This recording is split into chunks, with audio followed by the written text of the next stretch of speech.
Odisha plus खबर ही।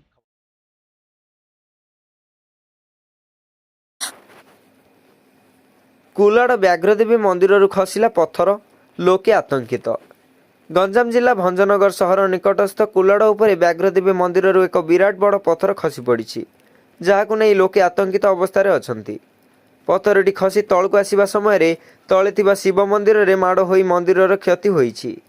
जदि पत्थरटी पहाड़ तले कर करिथिबा साहिआडे गड़ी जाता तेबे धनजीवन क्षति हेबार आशंका थिला। पत्थर खसवा पर मंदिर किछि अंश क्षतिग्रस्त होईछि। सूचनायोग्य जे आस्था और विश्वास रखिथिबा कुलाड़ व्याघ्रदेवी मंदिर वर्तमान घटना को दोहलाई देइछि। एणु मंदिर अवस्थित दृष्टि मंदिर सुरक्षा जरूरी। लगातार भावे वर्षा जोगु पहाड़ उपर थिबा मंदिर सुरक्षा किपरि हेब सेथिप्रति प्रशासन और मंदिर कमिटी यत्नवान हेबा जरूरी।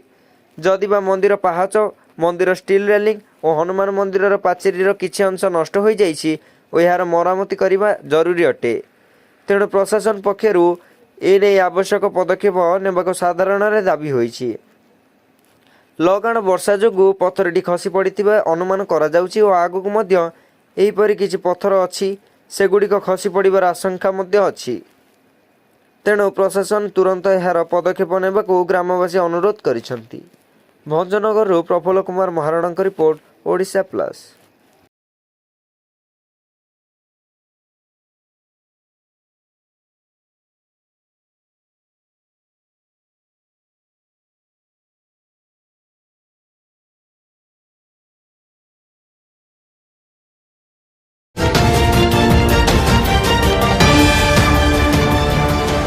ओडिशा प्लस खबर ही।